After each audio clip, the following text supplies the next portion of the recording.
Hi, Michael here, and in this video journal, the necks, part 4, I will glue the fingerboard on and then start carving and finish carving the neck down.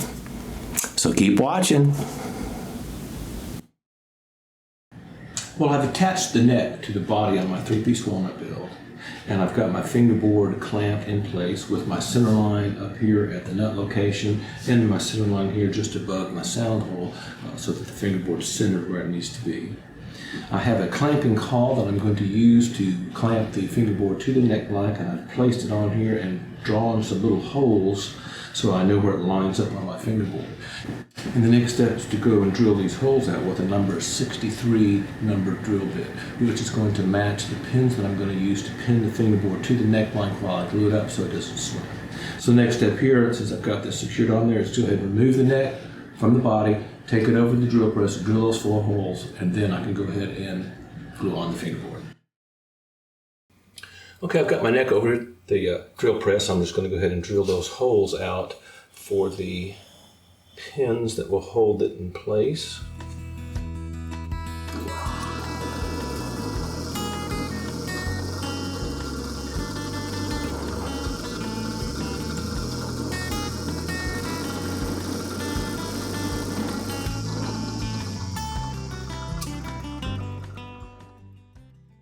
Well, next we'll be gluing on the fingerboard. I've gotten the neck already, the spline over the truss rod is glued in and trimmed down. I've got my holes drilled in the fingerboard for my pins that I'm going to use. And I'm just ready to glue it up and pin it in. So first things first,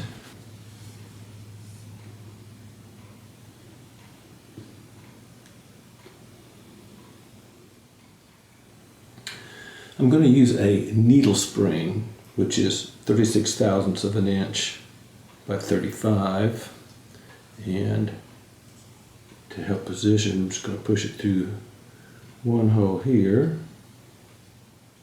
and then line those up with my holes that I drilled. One there and one there.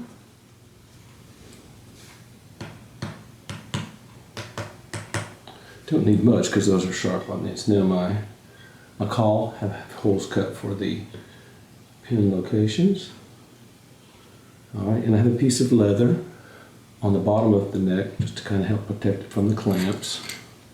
And start here in the middle. Next time we'll start here in the end.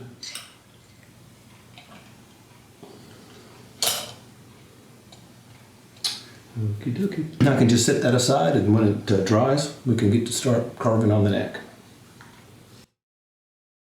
Well, it's time to trim down the neck to real close to the fingerboard width here before I install these last 2 frets. So I've got my fingerboard glued to the neck blank, and I've put a couple of pieces of veneer on either side of my neck just so that my blade doesn't wander in. It gives me a little safe zone there.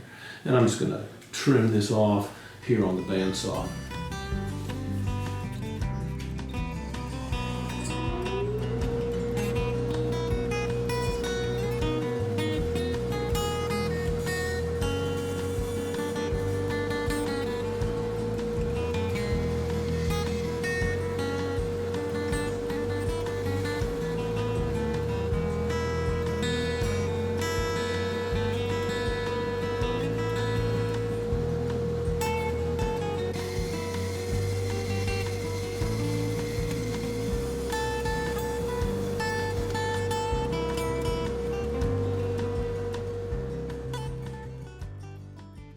Well, I've gotten the fingerboard glued to the neck blank, and I've got the neck blank trimmed to the width of the fingerboard. And before I start the carving process, I want to go ahead and install my last 2 frets.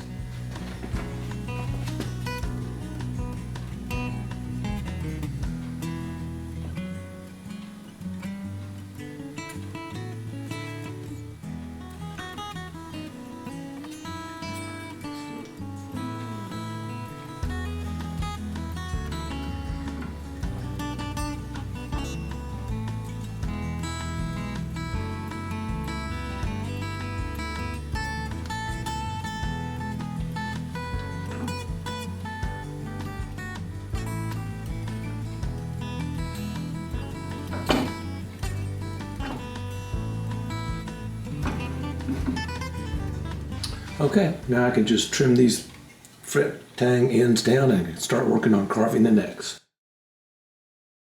Well, I have my neck clamped into my carving jig here and clamped into my vise. And the first thing I want to do is to set the depth of the neck, or the thickness of the neck, at the 1st fret and down here about the 9th fret. Now I want to come in at about 21 millimeters or so here at the 1st fret, and I'm at 26.7, and down here at the 9th fret I'm also at about 26.7.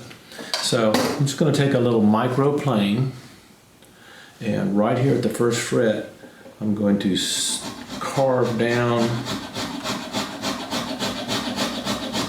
about 5 millimeters.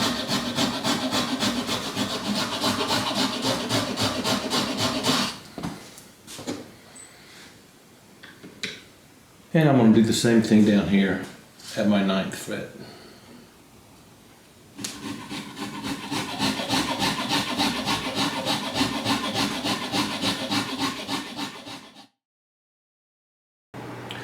Well, I've carved down at my 1st fret and the 9th fret to about 21 and about 22 millimeters thickness right there at those points. But I've got a lot of material here that it's going to take me a long time to carve off. So what I'm going to do, put it on the bandsaw and just trim this little strip away on the proud of that blue line. And that'll give me the depth of my neck and my heel too. I might see if I can do that as well.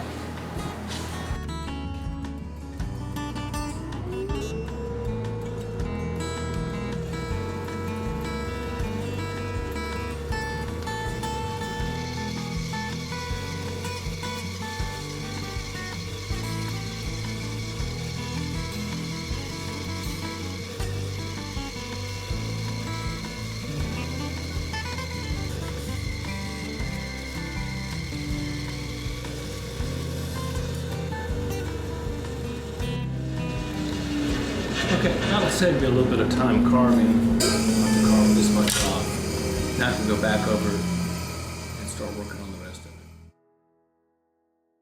it. Well, I have not done this neck carving procedure like this before, but I got to thinking, why don't I go ahead and clean up my volute area here at the neck with my oscillating spindle sander rather than trying to carve it all out. So I'm just going to mount my neck back in this little jig and see how it goes.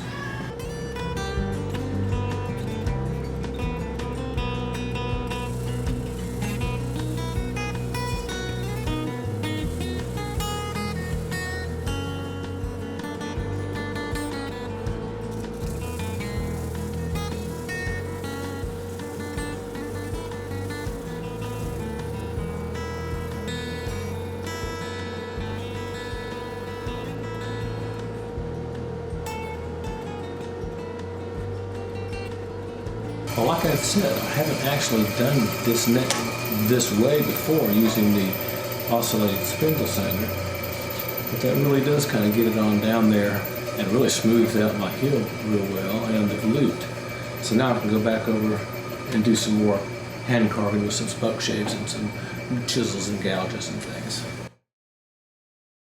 Well, I've got my neck clamped back over here in my carving jig, and I've adjusted it in the vise a little bit. And the next thing I'm going to do is just kind of taper my heel down here a little bit. I've drawn a blue line from where it's going to meet the heel cap to where it meets the neck, and I'm just going to plane some of this down.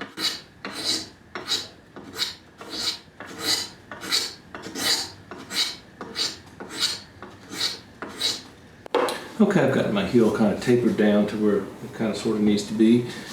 And I'm just going to start working on my round over just with the spoke shave here.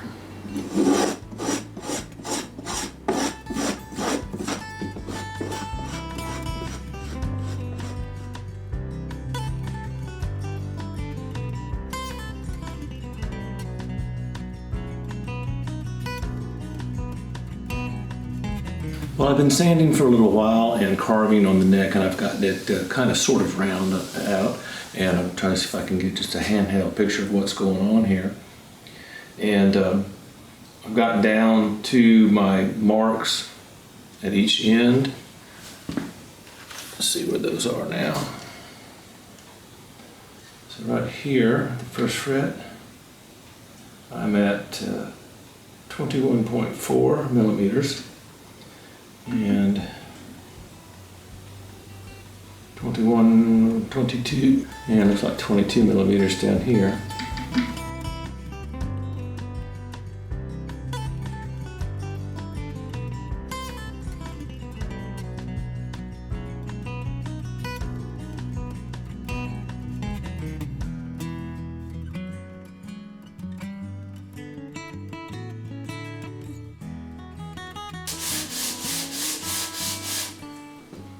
Well, I've spent some time sanding and carving the necks down and using little sanding cauls and forms to help me get the neck where I need it to be. And I do have the one for the three-piece walnut finished. So here's the finished neck here. So the three-piece walnut. Well, that concludes this video series on the necks. I've taken it from the neck blank to the carved neck. It's ready for the next process. If you enjoy my content, well, you know what to do, and there is a link down below where you can support the channel if you'd like.